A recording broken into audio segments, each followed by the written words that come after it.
the other should not be part of life.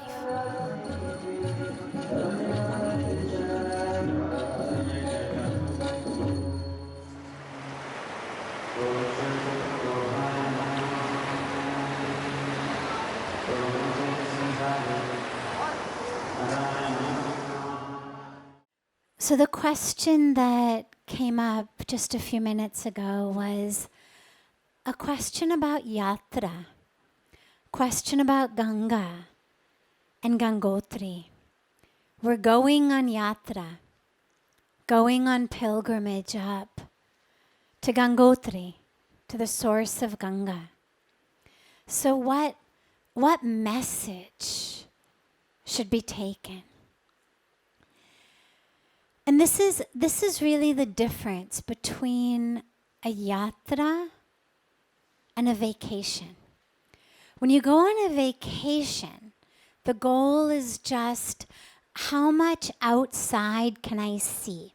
So you go to France on a vacation and you've got your list of gotta see Notre Dame, gotta see Le Louvre, gotta sit on, the Champs-Élysées, have a cappuccino, walk on the banks of the Seine. You've got, a list of things to see and to do.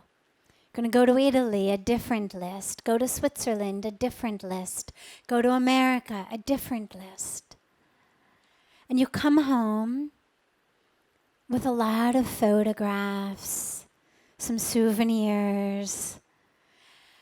But a yatra is not about what we see on the outside. It's not about the photos we take of the tirth that we've gone to. Many of them are very, very beautiful. Gangotri is very beautiful. But nonetheless, the point is not about the pictures we take on the outside or what we see on the outside. It's about what we see on the inside. It's about the pictures that we take of ourselves on the inside. And that's what a Tirth Yatra gives us, is the ability to look within, the ability to see ourselves. We spend our whole lives looking around. What's there? What's here? What's there? What's this one wearing? What's this one saying? What's this one doing? How much is this one making? What kind of car is this one driving? How big is their house? What school is their child going to? This is how we spend our lives. And when we go on a yatra, the goal is not just more of the same, but a new place.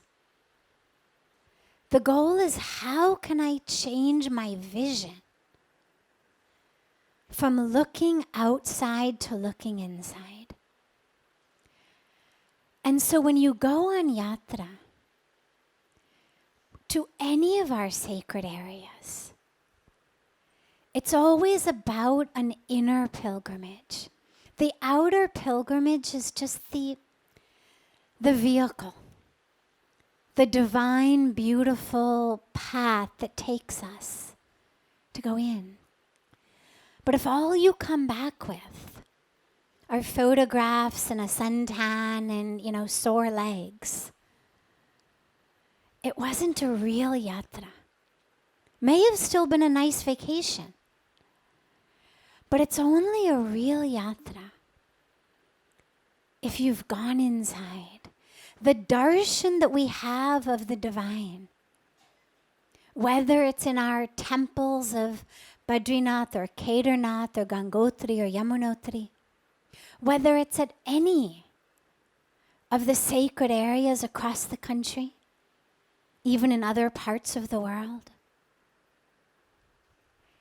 even if we're having the divine darshan, it's about how can I have that darshan within?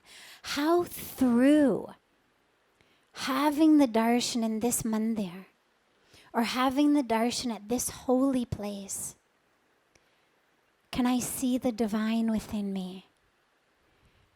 Because that's what it's about. It's about what do you take home. You know, if you go to just visit your relatives or you go to visit friends, chalo pਹੁੰਚ ਗਏ ਸਾਥ ਹੀ ਸਾਥ ਭੋਜਨ किया, chai piya, गप मारा, you have fun. And then उनको छोड़ के आप वापस आते हैं घर.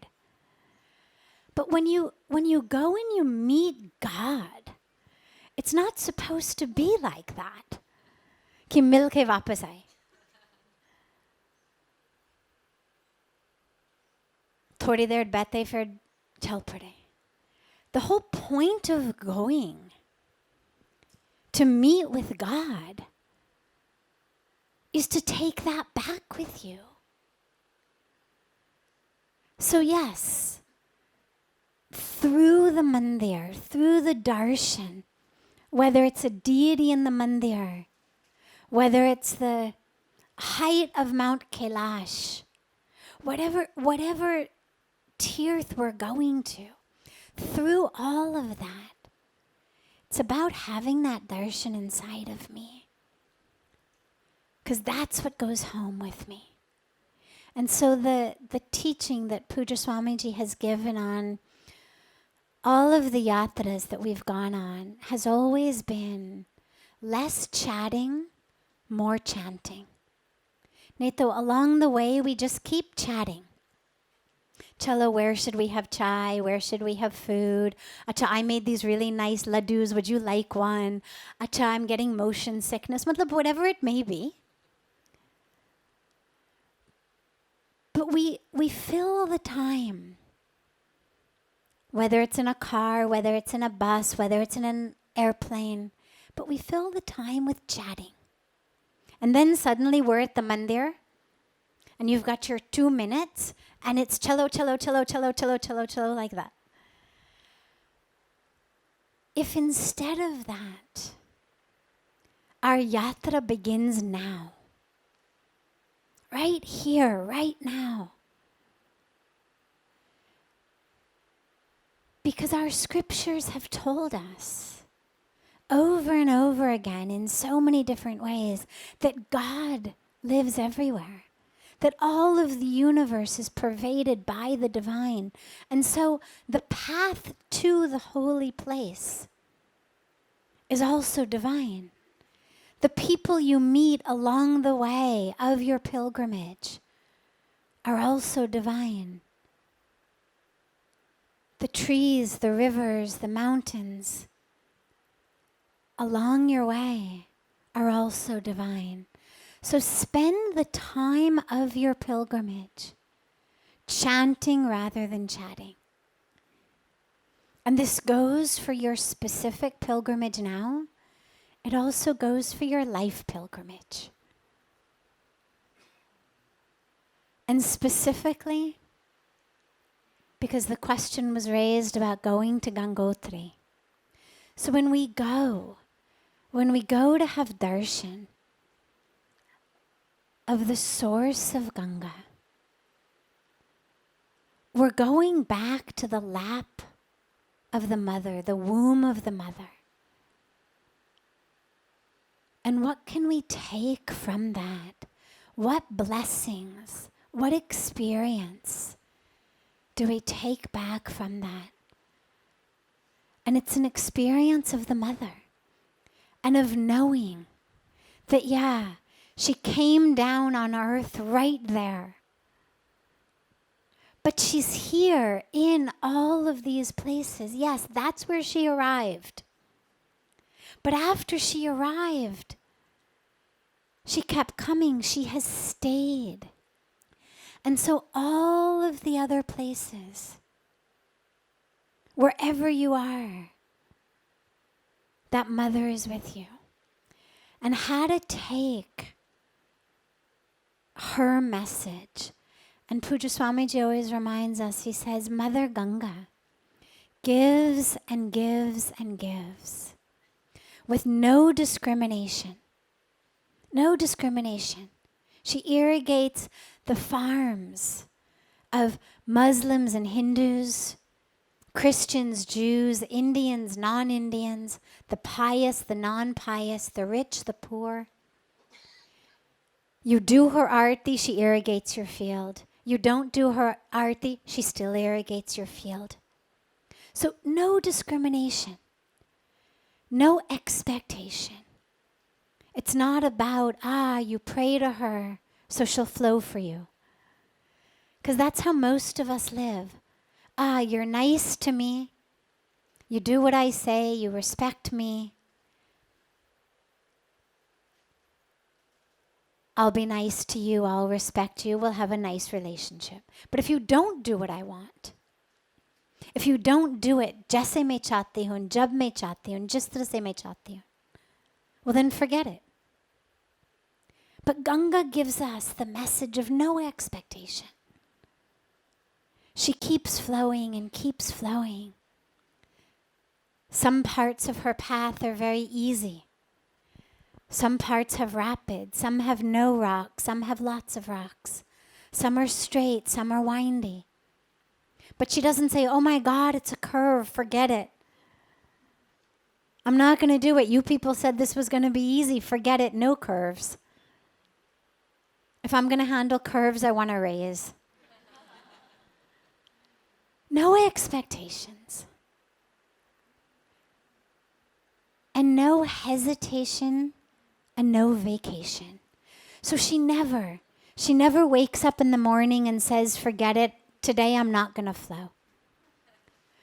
And she never even wakes up and wonders, acha, maybe, let me think about it, give me an hour. I'll just snooze the alarm for a little while and then I'll come back to you. No hesitation, no vacation. And so as we go on pilgrimage to her source, it's about how do we take her message with us so that Ganga can keep flowing in our hearts, in our minds, in our lives, wherever we are. You'll go, you'll spend a few days, then you'll come back. Then you'll go back to your cities, your countries. But how to keep Ganga with you? Through having that deep experience while you're here. Through really allowing yourself to be in the lap of the mother. And to know that she stays with you.